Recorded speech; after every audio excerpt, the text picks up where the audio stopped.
Today I'm going to share with you guys some of my tips and tricks on renovating a rental and little things that you can do to upgrade and customize an apartment that you are living in temporarily and hopefully get your security deposit back when you're done. Some of these projects you've probably already heard, probably even done, and then maybe some of them you have never really considered before.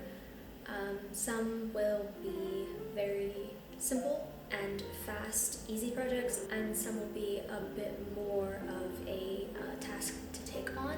I'm just going to jump into it and start with, I guess, what I would consider the biggest change that you can make to a rental. Also, sorry about background noise. It's especially noisy today for some reason.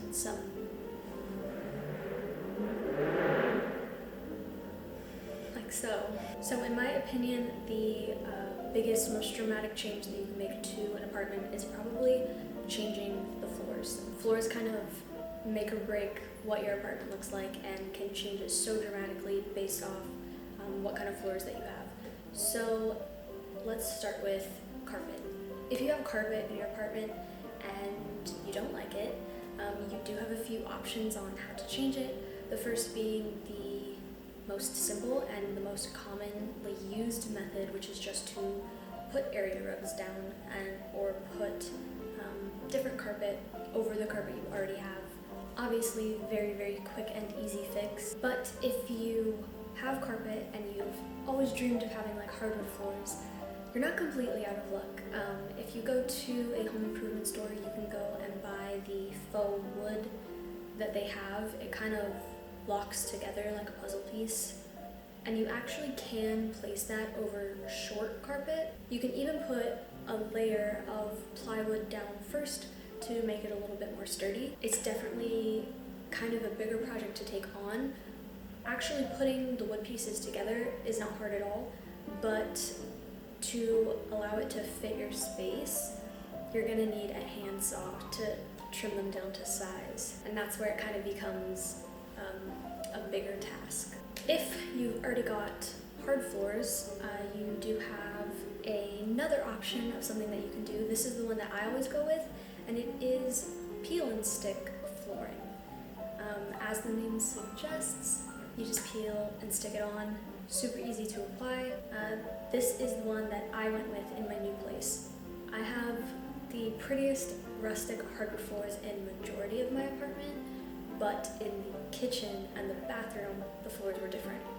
The kitchen was just a different kind of hardwood floor. I'm pretty sure the fake hardwood flooring that you could get from a home improvement store. It didn't necessarily look bad, but it did look a bit odd having two different hardwood floors right next to each other.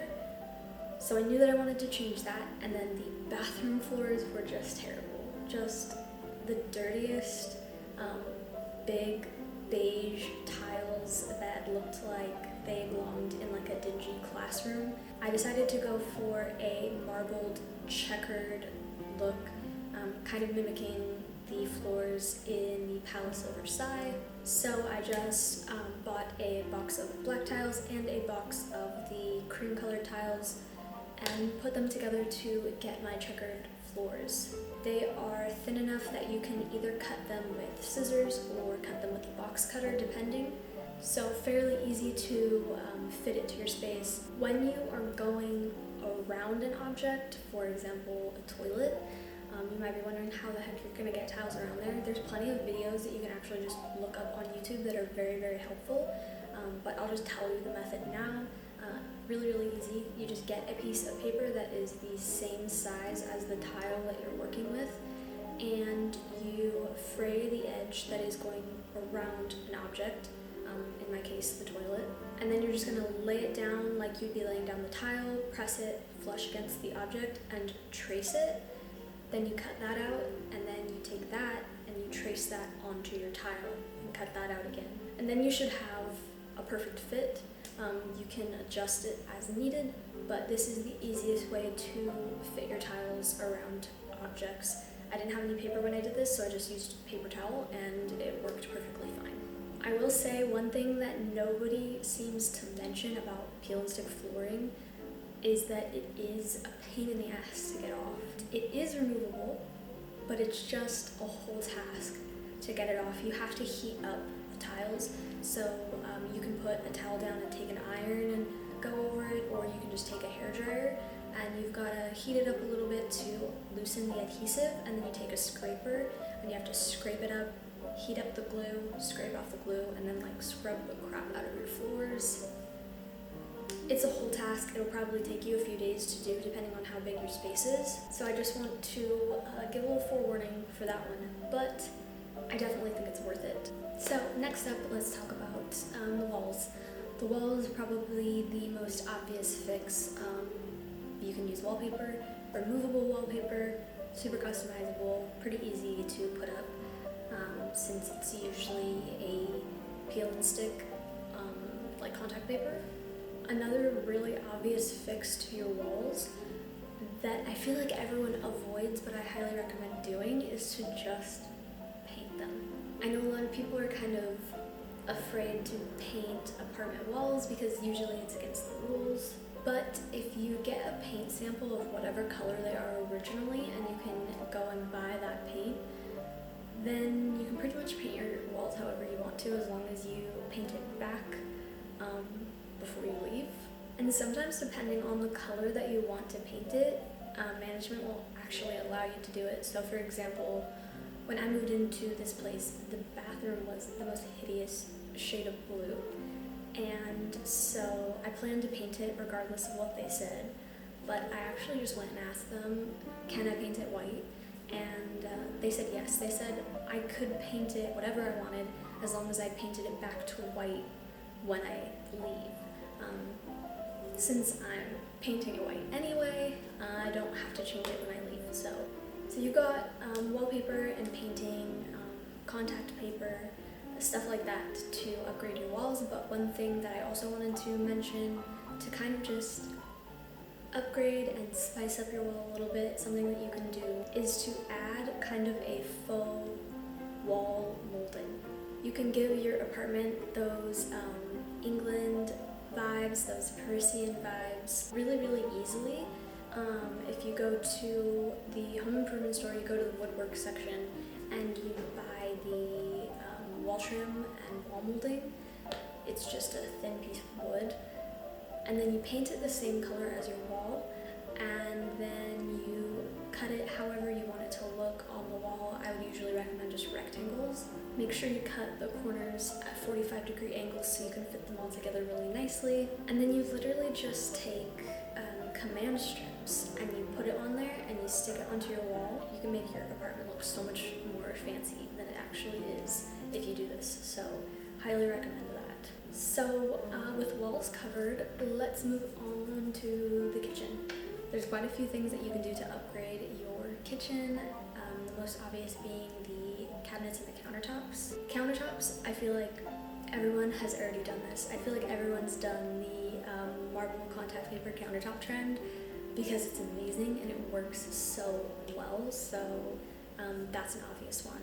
Get some contact paper to cover your ugly countertops because, let's face it, majority of the time in rentals, the countertops are just so ugly. That's what I did. I got some marble contact paper and I covered my ugly countertops and it looks great. And another thing that you can do is to change your cabinets. So cabinets are kind of tricky because you can ask management if you can paint them, but 99% of the time they're going to say no. So a quick fix to that is, once again, contact paper. Contact paper is kind of like the holy grail of renovating apartments. So I got some faux white wood contact paper from Amazon. I will have it linked below because it looks super good and super natural.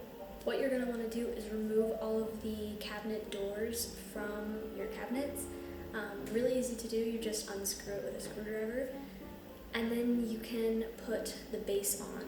And I just, measured and cut the strips and stuck them on there.